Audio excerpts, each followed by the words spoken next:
Hello and welcome back to the Winning Agenda's Twilight Struggle Primer series. My name's Jesse Marshall and I'm very excited to be here with another video. I've been asked by a couple of players who are newer to the game whether I can sort of run through turn one as part of this series, because it's obviously something that you're going to do in every game is have your setup phase and your turn one, and from there everything sort of forks off into 1,000 different possibilities. But turn one tends to be the place where I think that you can talk in a guide like this with the most certainty, at least about the sort of starting concerns that each player has and the priorities that each player is likely to have on turn one. And also, I guess, talk about some of the broad card evaluation, hand evaluation, and priority evaluation techniques that I would use if I was assessing a hand on turn one as either player. So we're going to start off here as the USSR player, because one of the things that you learn quite quickly about Twilight Struggle is that in the early war, the USSR player really has to take the initiative. You know, they have to be the one making the moves, keeping the US player on the back foot, because in the early war deck, the USSR cards are more powerful. As the game wears on, the US cards become stronger, and when you get to the late war, to turns 8, 9, and 10, the USA player ends up having quite a strong advantage in terms of the cards that are likely to remain in the deck. You're getting more powerful US cards added, and also they get the ultimate advantage of being able to have the very last action round in the game before final scoring. But we'll come to all of that later. What we're going to do here is talk about this early war phase. So as I said, it's really important for the USSR player to take the initiative and make the plays and put the USA player on the back foot as much as possible and try and get as many crucial victory points in the bank as they can. So the normal setup, the USSR player gets 6 influence to place in Eastern Europe. And the normal setup for the USSR player is to take Poland with 3 influence, to overprotect East Germany and Poland with 1 additional influence, just in case the opponent headlines East European unrest, or East European unrest gets played at some point by either player, because you don't want East Germany or Poland to fall below that control threshold of 3, because at that point, if the opponent plays the card Truman Doctrine, they can remove all influence from an uncontrolled country in Europe. So if they were to headline East European unrest and I only had 3 influence in one of these countries, they might be able to take me down to 2, and then play Truman Doctrine to remove the remaining 2. And that wouldn't be a great scenario. So generally, it's good to overprotect those countries in Eastern Europe. And then we put 1 into Austria, or Yugoslavia generally, because both of these countries are in Eastern Europe. Austria is in both West and Eastern Europe. It's got that dark purple and light purple stripe, or diagonal half, I should say. But the important thing about both of these countries is that they're adjacent to Italy. So you can see when we zoom in here on Italy, and we hover over it, we can see that it's adjacent to Austria, Greece, France, and Spain, but the only 2, and Yugoslavia, I should say, but the only 2 countries that we can place influence into as the USSR player in our starting phase, our setup phase rather, are Yugoslavia and Austria, because they're the only 2 that are in Eastern Europe. So why would we choose Austria over Yugoslavia? There are a couple of reasons for that, the main one being independent reds. So independent reds, which we'll look at when we go to our card-by-card highlight section, is a card that's a 2 influence USA card, and it says that the US player gets to basically equal USSR influence in one of these Eastern European countries, so Czechoslovakia, Hungary, Yugoslavia, Bulgaria, or Romania, but it doesn't include Austria. So if we place into Yugoslavia, then we may give our opponent the opportunity to get an influence in there with independent reds, whereas if we play into Austria, that's not the case. So really that's the main difference. Obviously there are some other subtle differences between Yugoslavia and Austria. Yugoslavia gives you adjacency to Greece, which in the original theory Twilight Strategy primer was considered to be quite a large advantage for the USSR player. So theory would generally recommend placing 1 in Yugoslavia. But you'll see most modern players now placing 1 into Austria for both the additional adjacency to West Germany, but really largely for the ability to not have independent reds affect your influence there, or allow your opponent to basically get free influence from independent reds. So that's pretty much that with the setup. So we'll go and allow that to happen. You'll also always consider your hand when you're setting up often you'll consider your hand more as the USA player than as the USSR player. You'll rarely see a USSR player deviate from this setup. So one thing that you always need to consider as the USSR is, the first thing I look at in a hand is what are the scoring cards, because that dictates where the priority is going to be that turn, because you must play scoring cards in the turn you draw them. And scoring cards, if they come up in the early war, if they appear on turn 1 or 2, then there is always a reshuffle at the end of turn 2, and they then have a chance of reappearing on turn 3. So there's a chance that Europe and the Middle East could be scored twice in the first 3 turns. So it's quite important, not only for this turn, that we try and get an advantageous score in Europe, or at least stop our opponent from dominating, but it could also allow us to score quite a lot of victory points before the end of the early war, whilst the deck is still stacked in our favour. The Middle East is good for us because if the US player has it in their opening hand, they can score presence with Iran and get 4 victory points in the headline phase. But because we've got it, we get a chance to coup them out of Iran before the Middle East is scored. So that's really good. We also have Suez Crisis and Arab-Israeli War, and de Gaulle leads France, which are really important cards that affect Israel and France. So de Gaulle leads France is going to allow us to get an influence into France and also remove some of theirs if they place in there and try and get to a position of dominating Europe. So we could headline that, and then we could coup to reduce Defcon, say coup Iran. This is probably how I'm going to play it, is to headline de Gaulle to get the influence into France, then coup in Iran. Part of the problem that we have is that we have a relatively low ops hand, so our coup is unlikely to be successful. Because what we ideally want to happen is that we take control of Iran with our coup, not just kick them out. But that's rather unlikely because we have a pretty low ops hand, unless we were to use Suez Crisis for the coup. One of the disadvantages to that is that Suez Crisis is a good backup card in some ways to de Gaulle leads France, but it's also a good card for us to attack them with in Europe, because it removes a total of 4 influence from France, the United Kingdom, and Israel. So if we were to headline de Gaulle leads France and put 1 in there, one way that they could come back at us would be there are a couple of key ways. One would be to place influence into France to take control of it. The other would be to realign us out of France if we didn't reduce Defcon. So whilst Defcon's at 5, they can realign in France, which is bad. The other way that they could get us would be to play Truman Doctrine and remove our 1 influence in France. So all those are pretty bad. Suez Crisis helps if they place influence, but not sufficient to take control. But I guess if they place 4 in there, it removes 2 of theirs from France because it's a maximum of 2 per country. And that's a good way for us to give ourselves at least a chance of either denying them France or taking it ourselves.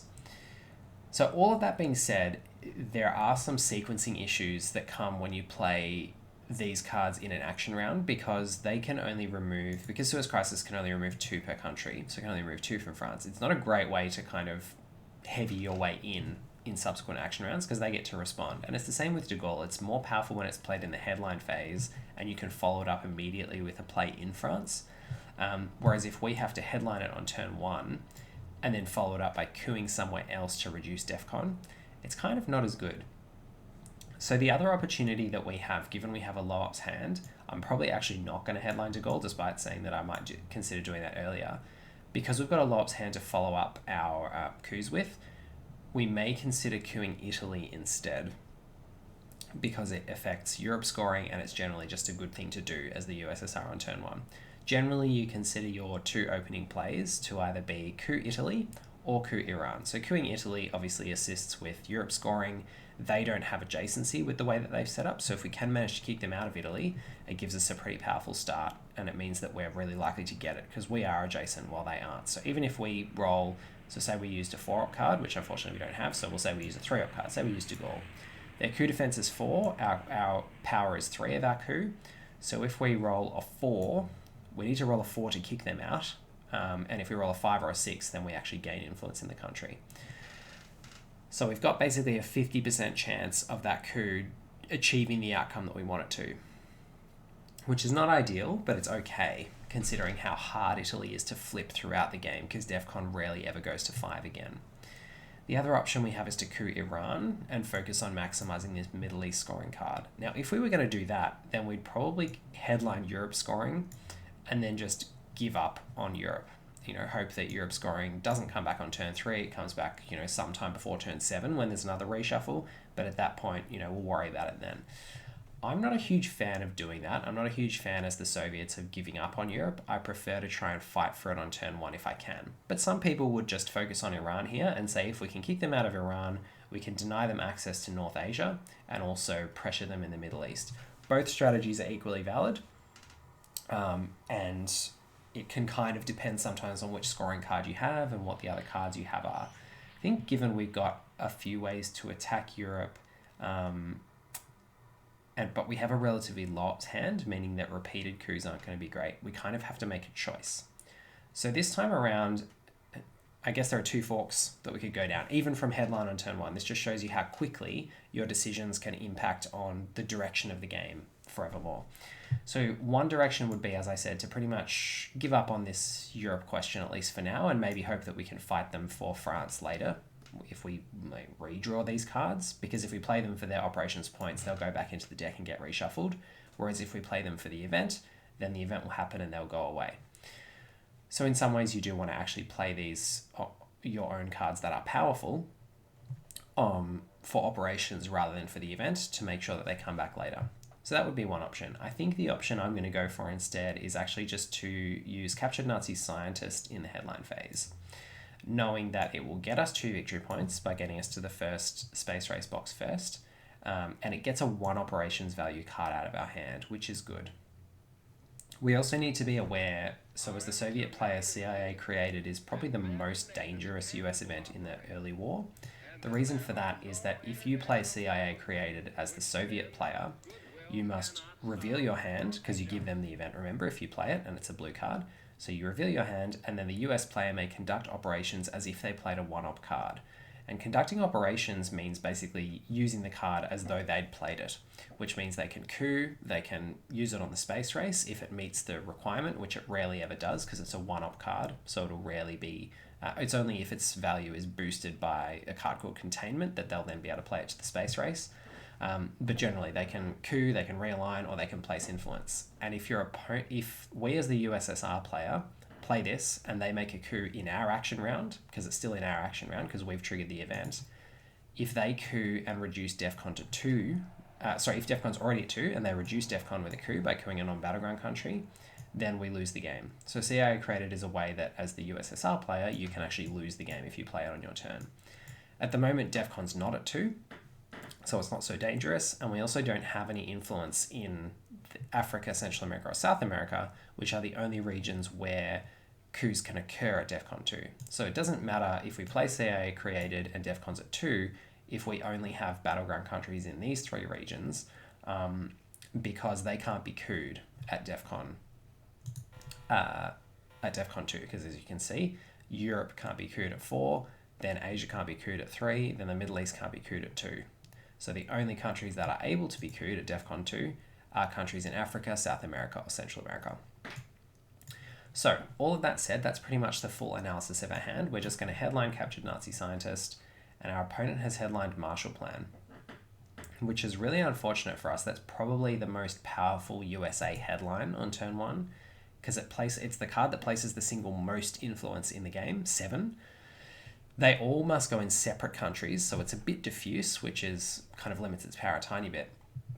But they get to place 1 US influence in each of 7 non-USSR controlled West European countries. It also allows play of NATO, which means that if we play the NATO card later, the NATO event will happen. So what they can do here is really solidify Western Europe. So it makes an Our Italy coup a lot worse. It also means that they've now got one in France, and they've chosen weirdly to go into Sweden and Norway. Normally you'd see a human player probably going to Canada and another one of the Mediterranean countries, because Canada is relevant for NORAD, which is a card we'll talk about later, and the Mediterranean countries are easier to take because they're only 2 stability, whereas Norway and Sweden are 4. So if our opponent wants to control those countries, they need to place 3 more, which is a lot more. So this presents us with some unfortunate conundrums, and pretty much means we do have to give up on Europe. But we're not going to give up on, as in our dreams of dominating Europe. It's now going to be very hard for us to dominate Europe. That doesn't mean we have to give up and allow our opponent to dominate us, however, particularly since we have two ways to kind of deny them France. Although, as we said earlier, these are a lot worse to play in action rounds. So instead, what we're going to do is try and focus on getting them out of Iran and getting the Middle East into a positive scoring position. So we're going to use, we have a couple of options between De Gaulle and Suez Crisis. I really like playing the China card on turn one. You'd rather hold on to that because when you play it, it goes to your opponent the following turn. And giving our opponent the China card on their turn two is not going to be great. And you'd also rather use it in Asia, where you get +1 operations value when all points are used in Asia. So if we use the China card to coup Iran, we only get 4 operations points out of it, whereas if we use it to coup somewhere in Asia, it counts as a 5 ops card, which is really powerful. Or we can place 5 influence into Asia with it. So really, it's going to be a choice of coupping Iran and thinking about whether Suez Crisis or De Gaulle is going to be more valuable to us later in the turn. De Gaulle flips France more heavily, so it removes 2 US influence and adds 1 USSR influence, which is a flip of 3, whereas Suez Crisis merely removes 2 US influence from France, because it can be no more than 2 per country, even though it removes 4 overall. The advantage to Suez Crisis is it also attacks them in Israel, which prevents them going to Egypt. But I'm a little less concerned by that because we also have this, Arab-Israeli war that we may play to get ourselves an influence into Israel, which could be useful. So all of that said, I think De Gaulle is the card we want to hold on to, which means we will coup Iran with Suez Crisis. So we were successful in booting them out, which is really good. Partly because it means they can't coup us back to get in there, but partly also because it means they can't spread from there on action round 1, and we've now booted them out of this entire region. And there are no cards that really allow the US player to get back into that region, so it's quite strong. Our opponent's gone ahead and played a 4 operations card to place 1 into North Korea, remembering that when you place influence into a country that your opponent controls, you have to spend 2 influence points until they no longer control it. So they spent 2 influence points to put 1 into North Korea, and then they put 2 into South Korea to control it. South Korea is generally a vulnerable country for the US player to play into in the early war because there is a Soviet event called Korean War that if the event occurs, the Soviet player rolls a dice, and if they rolls a die, I should say, and if they roll a 4+ modified by -1 for each US country controlled adjacent, then they immediately swap all US influence to Soviet influence. So if we played Korean War right now from our hand, we would have to roll a 4+ to turn that into a 3 Soviet influence country with 0 US influence, which is an extremely powerful flip. All the war cards tend to do that sort of flip. So as you can see with Arab-Israeli War, you roll 1 die and you subtract 1 for US control of both Israel and every country adjacent. And USSR victory occurs on a modified die roll of 4 to 6. So since at the moment they don't control Israel or any adjacent countries, we just need to roll a 4+. We get 2 military operations. If we do roll a 4+, we get 2 victory points as well, and we replace all US influence in Israel with ours. So all the war cards are quite similar. The one difference with Arab-Israeli War is Arab-Israeli War counts Israel itself as a modifier, whereas a lot of the other war cards like Indo-Pakistani War and Korean War, if the US player, or in the case of Indo-Pakistani War, either player, controls the target country, that doesn't matter for the purposes of the die roll. It doesn't modify it, whereas Israel, if you control Israel, if the US controls Israel, it modifies the die roll by -1. But otherwise, the wars are all the same in that they are 4 to 6, and you get 2 military operations, 2 VPs for succeeding, and you flip the opponent's influence to yours. Brush War is different. That comes in the mid-war deck. We'll talk about that then, but it has slightly different numbers across the board. But as far as Arab-Israeli War, Korean War, and Indo-Pakistani War, which are the early war wars, they all operate in that broadly similar way with broadly similar numbers. So how are we going to respond to this play by our opponent? we're going to let them stay in South Korea because we might draw the war or they might draw the war down the line. But we're actually going to play into some other countries. So we have a choice. We could just, I think I'm just going to place one into North Korea and then pass the turn back to them. In some ways, that's not great. The other option would be to, because our opponent can't actually take control of North Korea here, even with a 4-up card. So the other option would be to play Europe scoring and get it out of the way whilst it's currently scoring for 0 points. The thing I don't love about that is if our opponent does play a 4-up card into North Korea, even though it doesn't allow them to control it, it kind of forces us to play the China card because our hand's so bad. So what I think I'd rather do, in general, when you're the Soviet player on turn 1, remember I was talking about initiative and wanting to take the initiative? I'm not actually just going to use a 1-up card to take North Korea back because then we're just responding to them. So in their turn, they've both taken a country and deprived us of one. And then we're spending our whole turn just taking that one back. So they're effectively up half a turn, if you like, in terms of tempo. So what I'm instead going to do, I also don't want to spend de Gaulle quite yet. But we can create, or the way I like to think about it is how can we create a problem for our opponent that they need to address on their turn? So they've created a problem for us in North Korea. We need to create a problem for them as well as repairing that problem. So whilst it would have been nice to play Arab-Israeli War, they've unfortunately deprived us, given we have scoring cards and limited ops, of the opportunity to do that profitably. So we'll instead put one back in North Korea and we'll put one into the Middle East in a country that allows us to get presence without giving them an opportunity to coup us back profitably. So we could place one into Lebanon, but Lebanon's a really easy target for a coup because it's a 1 stability country. So I'm instead going to place one into Syria, which means we now have presence and they don't. So if we then if they don't respond in the Middle East, we can play the Middle East scoring card for 3 VPs. So go ahead and do that. Obviously, it is nicer if you can take battlegrounds rather than non-battlegrounds. So Syria is a non-battleground country, whereas if we take one of the other battlegrounds, either Iraq or Iran, it's better. The disadvantage to playing back into Iran here is that they can then coup us because Defcon's still high. I would have liked to play into Iraq, but unfortunately we didn't have enough influence. So they've got a very high operations hand, far higher than ours. They've already spent 7 influence to our 5. And they've both responded to our threat as well as creating a threat of their own.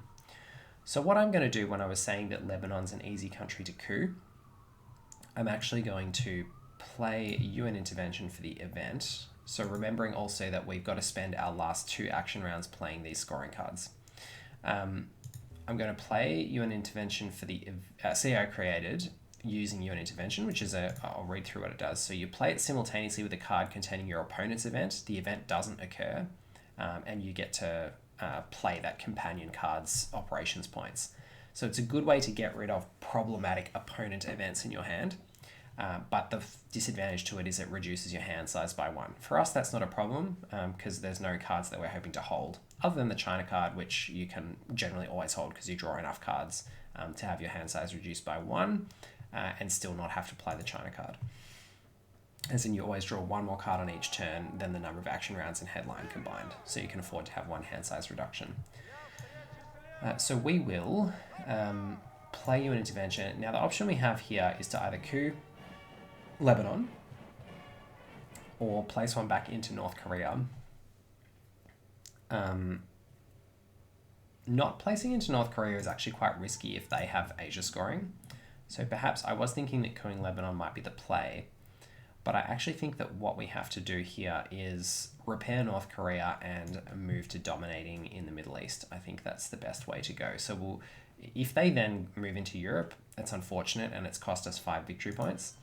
We won't go into Iran for the aforementioned reasons, that it's easier to coup. We'll go into Iraq instead. So we'll go into Iraq and North Korea.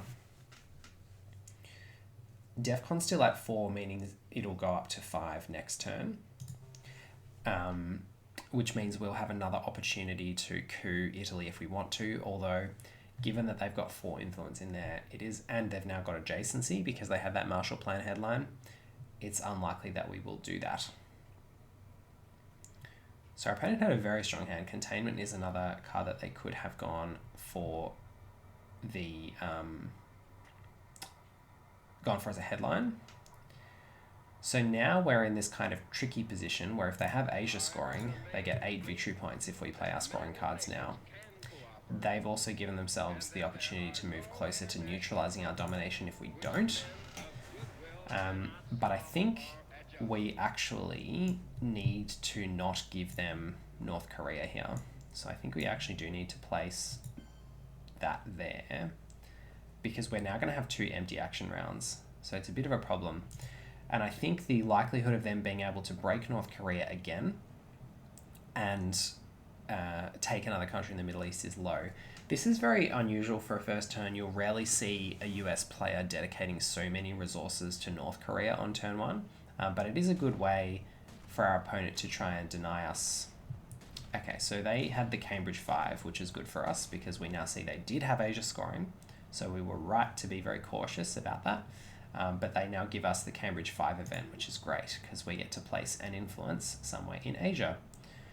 So we'll use that, I think, to place an influence into Indonesia, or we could use it to go into Thailand. In some ways, I want to use it to take a country because that way they can't use these 2 Cambridge 5 influence to break North Korea and then deprive us of presence. And we know that we can't actually, we have 2 more action rounds and we have to play these scoring cards. So we can't actually expand from this Cambridge 5 influence.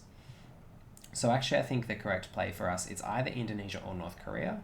It's probably to actually overprotect North Korea, but I do kind of like Indonesia. It tempts them to make a coup, which could fail, but is unlikely to because they're using a 2-op card, and it protects, it means we're kind of forking. But no, I think it's actually overprotecting North Korea. I think that's correct. Because we do have a couple of, so there's decolonization and there's Vietnam revolts, both of which allow us to play into Southeast Asia. And our opponent doesn't have any access beyond the Philippines at the moment. So I think they're still a couple of turns away from getting to Thailand or anywhere else relevant. Okay, so they went for the coup on North Korea. They're really focused in there. And that was a far lower EV play for them because North Korea's coup defense is 6. They were only using a 2-ops card, so they needed a 5 to even remove 1 of our influence.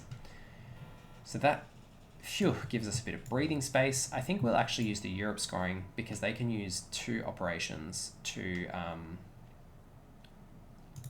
cause us some problems there. And I think it's more problematic if we give them 5 VPs for 2 ops rather than losing these 3 VPs for 2 ops in Israel. So we'll let them be, and they've now got the chance. So they chose to play Warsaw Pact, which is kind of good for us. So Warsaw Pact's an interesting one. It lets you add 5 USSR influence in Eastern Europe or remove 4 countries worth of US influence from Eastern Europe.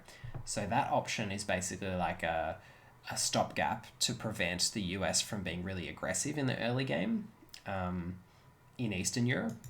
So now that it's out of the way, we've lost our main protection for Eastern Europe. So we need to be a little more careful, which means I usually use Warsaw Pact influence to overprotect as the Soviet player your battlegrounds. So I'd at least place 1 in each. I'm actually going to place 2 in Poland because there are a couple of cards later on that attack Poland.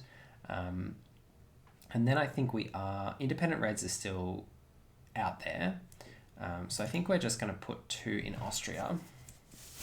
The other option would be to put 2 in Finland, but I think I like 2 in Austria here because Austria is usually a little more relevant. Finland's worth a victory point if the US player takes it because it's adjacent to the USSR, but Austria has adjacency to both East Germany and West Germany, which can be useful for realignments if they come up. Realignments rarely happen in Europe, but I think I tend to try and make them happen a bit more than most players. So they end up getting domination in Asia, which is unfortunate, but they chose to do that rather than defraying our domination in the Middle East. But they end up with a bigger score. So both Asia and Europe score more for domination than the Middle East does. So there they go, and they've neutralized our victory point lead. Now we got an extra victory point there because we had an extra military operation. That's one thing to mention. At the end of each turn, the players compare the number of military operations they have, which is basically the operations value of the coups that they've made, with the Defcon level. And because ours was at 4, Was it a 4? I think actually ours was at 3 and theirs was at 2, so we were 1 ahead. So we got 1 victory point. Now, this is a very bad hand for the USSR. So all 3 scoring cards were played on turn 1, which is quite unusual, but gives us a little bit of breathing space. We didn't see the card Defectors come out in turn 1, which means that their headline could be Defectors, which cancels our headline. But we actually have Duck and Cover, which could be a useful way for us to make a coup and deprive them of one if we wanted to. We also have Vietnam Revolts, which lets us get access to Southeast Asia. So we could play Vietnam Revolts and then play Duck and Cover to reduce Defcon to 3, so there are no more coups in Asia, and I think that's probably where we'll go. So we'll try for Vietnam Revolts. We've then also got NASA to take Egypt, which is cool. So they went for Special Relationship, which is also really good for us because it means Special Relationship gets a boost if NATO's in play. So if NATO is in effect, the US player gets basically an upgraded version of this card, and we're probably going to play NATO this turn. And because Warsaw Pact and Marshall Plan, which are the preconditions for NATO, have both been played, it's definitely going to come into effect. Whereas if neither of those has been played, NATO is actually like a blank 4-op card, so there's no downside to playing it. So we are going to use Duck and Cover, so we'll trigger the event. They get 2 victory points from that, but it does degrade Defcon. And we now get to place some very handy influence in Southeast Asia. And because Vietnam Revolts is in effect, our 3-op card effectively becomes a 4-op card, which is very cool. So we're now going to focus on just getting influence all over the map. This is, whilst I said it was kind of a bad hand, and it is in some ways, this card's basically blank, so that's worth analysing, because we've stayed out of the Eastern European countries that it affects. They've now moved into Angola, which is a juicy coup target for us. We've got Indo-Pakistani War, which means we can safely move into these countries. And we can use this East European unrest without too much downside, as well as using NATO, because we know that they have now played Special Relationship, so it's not such a big deal. So the first thing we're going to do is coup and 5-year plan we can use at the end of the turn, or we can hold on to it to get rid of a bad scoring card. So if we draw the Europe scoring card, this is something really important to remember with 5-year plan as the Soviet player. It's actually really a Soviet card a lot of the time, because it says the USSR player must randomly discard 1 card. If it's a US associated event, it occurs immediately. So you can't get rid of bad US events with it, but you can get rid of bad scoring cards because the scoring cards are neutral cards. So the scoring card doesn't occur if you discard it to 5-year plan. So if you hold 5-year plan and a scoring card to the end of your turn, so the scoring card's the last card in hand, this will discard a card randomly, but that card will be the scoring card because it's the only one left. And it's worth noting that the China card, if you have it, doesn't count as being in your hand, so it can't actually be discarded to 5-year plan. So we'll hold on to that, I think, for turn 3, and we'll just get rid of all these other cards. So Independent Reds is a free coup, Defcon's at 3, they've given us a 1 stability country to coup, we'll just go ahead and take the opportunity, and that's a great result for us. So that's why, as the USA player, it's really not advisable to spread from South Africa into Angola before Defcon reduces to 2. Because if you can be couped out of Angola in that fashion, it's a great way to give the USSR player access where they otherwise wouldn't have it. So our opponent has used Blockade. They've discarded Socialist Governments. Blockade is another card that's really important to pay attention to in the early war. It's a USSR event that says, unless the US player immediately discards a 3 or more value operations card, remove all US influence in West Germany. So as a newer player, it's one of the easy ways to get blown out. If you get to the end of your turn and you haven't held on to a 3 or more ops card as a US player, and the USSR player just says, cool, Blockade, you can just suddenly lose all your influence in West Germany. It's a real feel bad. It's very easy to play around a lot of the time as the US player because you can just hold on to 3 operations value cards, and that's fine. The downside is obviously if you get red scared, Purged, which is another card that we saw played last turn. We'll just take a quick look at that. It's kind of a combo with Blockade for the USSR player, and it says all further operations cards played by your opponent this turn are -1 to their value. So if that happens, and suddenly all your 3 ops are 2 ops, and you need a 4 ops card to avoid the blockade, it becomes a lot harder because there's a lot fewer 4 ops cards in the game. But anyway, blockade is now out of the way. They safely played it and discarded a bad event for them, so they're pretty happy about that. But they were only able to add 1 into France. So there, as you can see, we've kind of limited them into, as the Soviet player, because there are fewer US access cards in the early war. We've limited them to the places where they started with influence, and they're now feeling the pinch because they can't actually spread very far. Even if they have a lot of operations points in hand, they can't actually go anywhere with them. And we've got to take advantage of that. So this is where we can really try and press home our advantages in terms of spread. So Nasser is another good spread card we can use. And we'll just play that for the event to get into Egypt. And then we'll try and take Libya and Iran and then move on from there over the rest of the turn. So we've got, as I said, quite a few operations points we can use, and we got a great result from our coup. So I'm feeling like super confident about this now as the USSR player. We've even got 5-year plan. If we're lucky enough to draw the Europe scoring card next turn, we can kick that off without actually causing it to be scored. And our opponent's weirdly placing in Botswana. That's not something that you'd ever normally see occur. So we'll trigger NATO, let that happen. And then we'll use that to place some influence. So we'll put 1 into Zaire because it looks like they're trying to work their way around there. We'll put 1 into Iran because there's no harm. We're just using that to kind of get closer to Pakistan. We'll put 2 into Libya. And we'll leave it there. So you can see here that our opponent has had a bit of a lower ops hand and had to use blockade to discard another problematic event, which really reduces their options because they've now got 2 action rounds left, but only 3 cards. So they've got limited cards to choose from. They used Truman Doctrine to kick us out of Austria, which was, it's a good play. We did leave Austria hanging with 3 influence in it, so anytime you can snag kind of upwards of 2 influence with Truman Doctrine, it's good. One of the downsides, though, is that Truman Doctrine is most powerful when it's used to attack a battleground country. But since they're already ahead in battlegrounds in Europe, it's kind of not a big deal. But it's also not a huge deal for us because our focus is elsewhere on the board. So we'll now feel even a little more confident about using Eastern European unrest. We've overprotected those East European battlegrounds so much.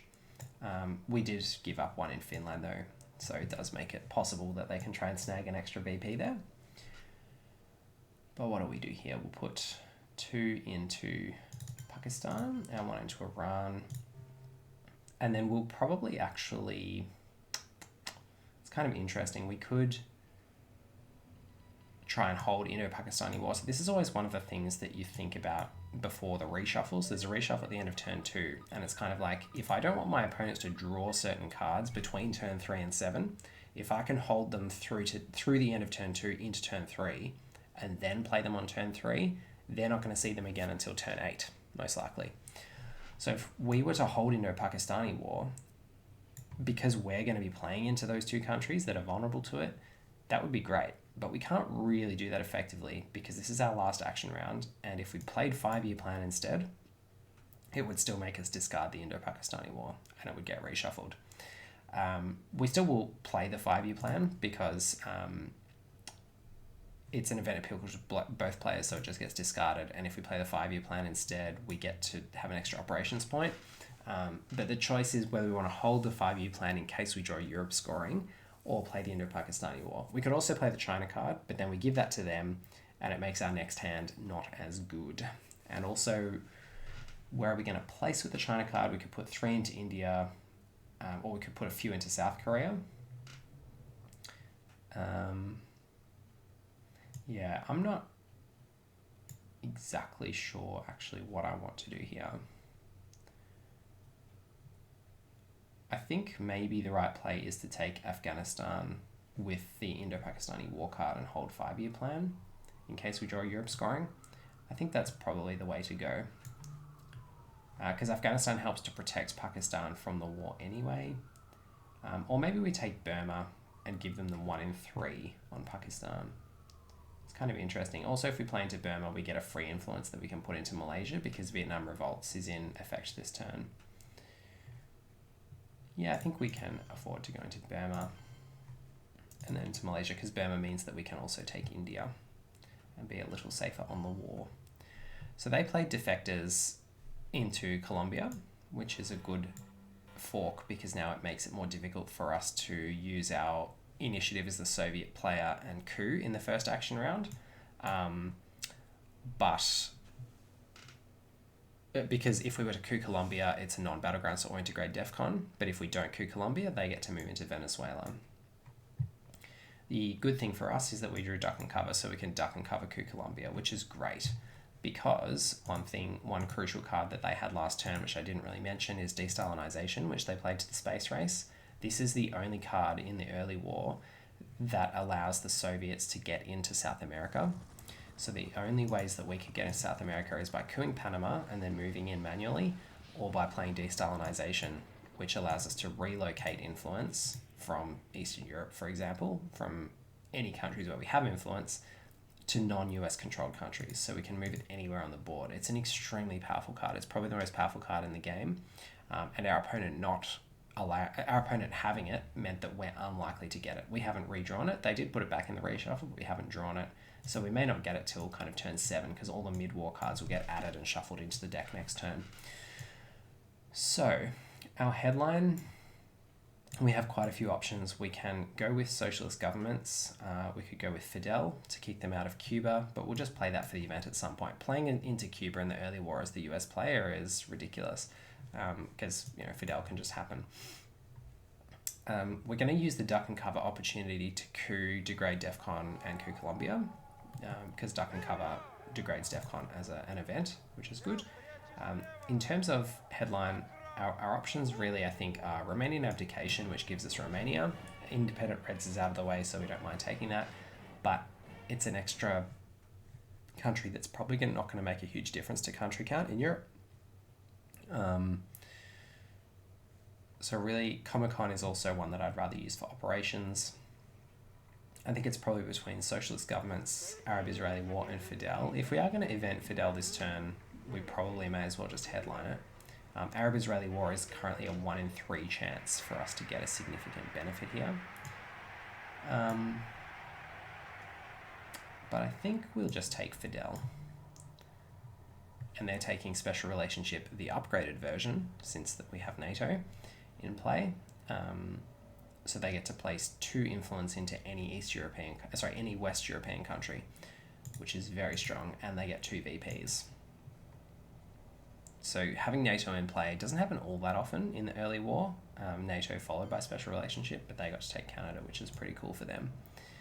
So now we'll do the aforementioned trigger, duck and cover. They get 3 victory points, but we get this kind of really crucial coup on Colombia. They can coup us back is one of the disadvantages to get military operations. That's one of the disadvantages for the USSR player of moving into a non-battleground country in the early war, that it's very difficult for the US player to get military operations if you don't give them those targets. Okay, so they've gone into Israel, which is quite interesting because we can now make some really cheeky plays and try and take advantage of this by flipping Lebanon with a 3 operations card and then warring Israel to try and punish them. So I am definitely going to do that. I'm actually going to do that now. I think, no, we're going to play into Venezuela first. So we'll put 1 into Venezuela, 1 into here. And we're already dominating in Asia, so in some ways you don't want to, as the USSR player, place influence back into Egypt because of Sadat expels Soviets in the mid-war. It's just kind of not great, but there is OPEC and Middle East scoring, which may come out before Sadat, so I'm not too worried about placing 1 there now. Since we don't have too many priorities for this other influence, we know that the other thing about turn 3 is some cards that your opponent has. So you can either remember them or you can have a card list with you that you can just kind of tick off. Some players keep a kind of checklist program open so that they can tick off cards as they get played. I prefer not to do that because I think I wouldn't do that in real life, so I don't like doing it online. So instead what I tend to do is just challenge myself to try and remember which early war cards I haven't seen. So one that I've mentioned, or two that I've mentioned that we haven't seen so far that are really crucial key USSR events are Korean War and decolonization. So neither of those has been played so far, so we know that our opponent must have those in hand because the entire draw deck has been exhausted and been reshuffled by this turn. So that means that every card must have appeared by turn 3. So we know that they've got Korean War. We know that they've got decolonization that they're going to have to space race at some point.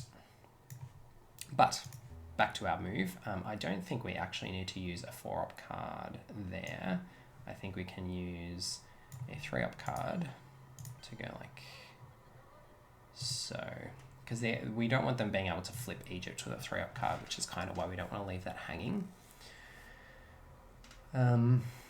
And we'll try and spread as far and as fast as we can in South America this turn. So they are taking the coup on Colombia by the looks, which is fair.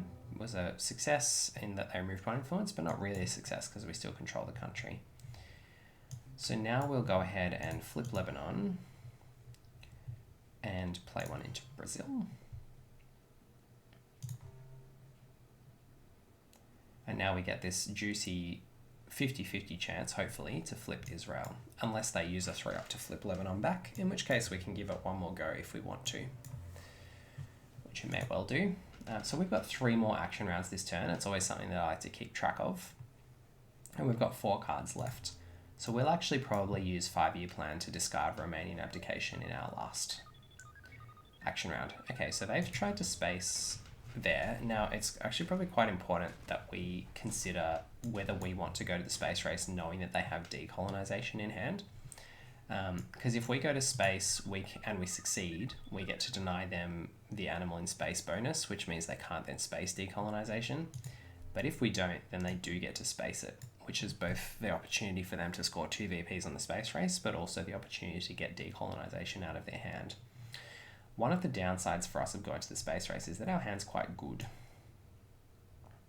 So it's kind of, do we want to take the 50-50 roll on Israel, or do we want to take the 50-50 roll on the space race, denying them decolonization space race opportunity?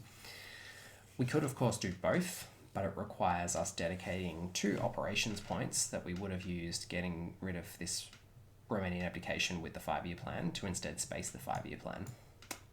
And maybe have an action round where we play a 1-op card. That's perhaps not so bad because we can either headline Arab-Israeli war or headline socialist governments next turn. So I think it's probably worth the chance at the space race. And we failed, which is unfortunate. So that's obviously the downside of that play. Either way was that we either failed on the war or we failed on the space race roll. I think the upside for the space race roll was slightly higher, and we had to do it that action round because they're almost certainly going to space decolonization here. No, they spaced de Gaulle. Okay. Interesting. So they're going to maybe hold decol for next turn. That's fine. We'll try the war. See if we can get the roll. Nope. So we rolled a 6 when we wanted a 1, and rolled a 1 when we wanted a 6. Sometimes that happens. But we gave ourselves the chance to do something cool that turn. As it is, we're still in a pretty good spot across the board, even though the VPs aren't exactly where we'd want them to be. Pardon me. We're still looking pretty good. So we can put 1 into Brazil and 2 into Uruguay to give ourselves that chance, or we can place into Malaysia and Indonesia to really shore up Southeast Asia scoring and Asian domination, or 2 into Afghanistan to help defray the Indo-Pakistani war, or 2 into India, or 3 into India, I should say, which would both give us another Asian battleground and help to protect Pakistan from the war. I actually think I kind of like 3 into India. No, it's a tough one. Now let's go like this. If you can control South America, it can be pretty powerful.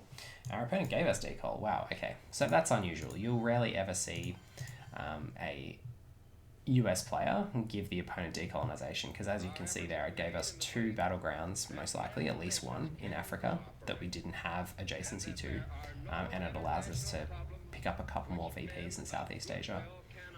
And that wasn't even the most powerful that decolonization can be. So we'll leave it there. It's almost an hour, but that's an early war run through for you, showing you kind of what some of the thought patterns and play patterns are in the early war. It is a little bit unusual playing against the AI player because it operates differently to many of the priorities that a standard approach would be from a human player, but it certainly did a lot of what I was discussing on turn 1, which was making those fork plays where it says, here's a problem I'm creating for you, and here's another problem I'm creating in another place. And then if you don't have sufficient operations in your hand to respond to both, it can cause you to be on the back foot tempo-wise, and also allow them to do what they tried to do on turn 1, which was have an Asia score where we didn't even have presence. So whilst it was unusual, it was actually quite powerful and difficult for us to rebuff, and certainly they've come out of the early war ahead on victory points, although you can see from our hand here that we're going to have the opportunity to score some significant victory points before the end of this turn. So we'll be able to score at least 5 because we'll repair Iraq from Middle East scoring, and then would be quite far ahead in other regions on the board. And if as the USSR player you can stay ahead in Asia, I think you can go a long way to winning the game by doing that. So anyway, hopefully that's been an interesting early war run through for you about some of the priorities, some of the ways to think about your hands, the ways to think about tempo throughout the turns. And I wish you the best of luck. We'll be back with a card highlight of all of the key cards in the early war deck with the next video. Thanks for watching.